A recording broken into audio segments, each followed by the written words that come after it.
आप देख रहे हैं लाइव बिहार। मैं हूं आपके साथ असलम अब्बास। लोकसभा चुनाव को लेकर महागठबंधन की तरफ से बिहार में सभी सीटों पर यानी कि 40 सीटों पर चुनाव लड़ने को लेकर सीट शेयरिंग का मामला सुलझ गया है।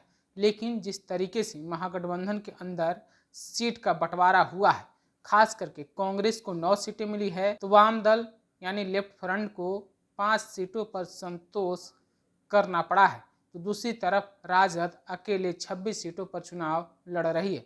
लेकिन सबसे बड़ा सवाल है कि जिस तरीके से महागठबंधन के अंदर सीटों का बंटवारा हुआ उसमें पप्पू यादव और वीआईपी सुप्रीमो मुकेश सहनी बहुत पीछे छूट गए हैं।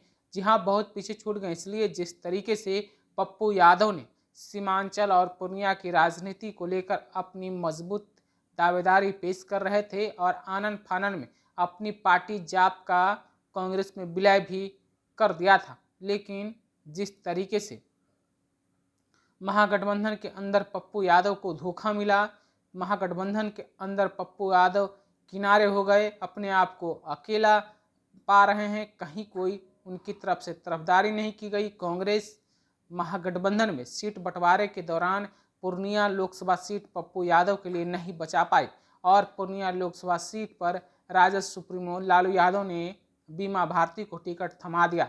तो इस तरीके से पप्पू यादव पूरी तरीके से महागठबंधन में सीट बंटवारे के दौरान किनारे कर दिए गए या कहें कि साइड उनको कर दिया गया है। अब सवाल है कि पप्पू यादव की राजनीति क्या हो गई। हालांकि पप्पू यादव ने भी पूर्णिया नहीं छोड़ने की बात कही है और इसी बात पर वो अभी तक अड़िग है। यानी कि पप्पू यादव अगर पूर्णिया में निर्दलीय चुनाव लड़ते हैं या पार्टी से बगावत करके चुनाव लड़ते हैं तो सीमांचल में महागठबंधन को काफ़ी कुछ प्रभावित कर सकते हैं। तो दूसरी तरफ मुकेश सहनी जो महागठबंधन और एनडीए दोनों तरफ से सीटें चाह रहे थे, एक तरफ एनडीए से उनकी बातचीत चल रही थी जहां उनकी कोई दाल नहीं गली, तो दूसरी तरफ उनकी आखिरी उम्मीद महागठबंधन में राजद की तरफ से थी।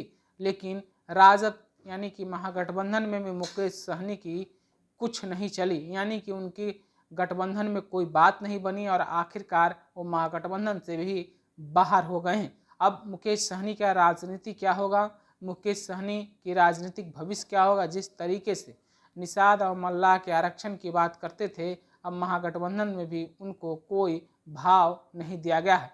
हालांकि जो अंदर की खबरें उसके मुताबिक लालू यादव ने मुकेश सहनी को पार्टी में शामिल होने का ऑफर दिया था, यानी कि मुकेश सहनी की जो पार्टी वीआईपी है उसको विलय करने का ऑफर राजद में था और लालू यादव इसके लिए तैयार भी थे। लेकिन मुकेश सहनी तैयार नहीं हुए और उनको कोई भी सीट महागठबंधन के अंदर नहीं मिली है।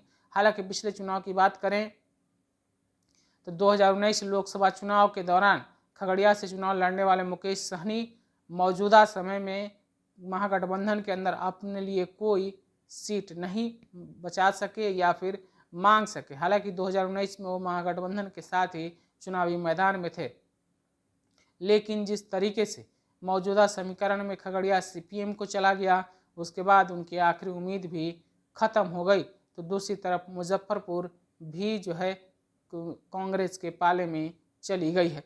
यानी कि अब जो है पप्पू यादव मुकेश सहनी की राजनीति किधर जाएगी, क्या होगा, तमाम सवाल हैं। और सबसे बड़ा सवाल है कि क्या इन लोगों ने जो तोल मोल की राजनीति की थी अब उसका क्या होगा।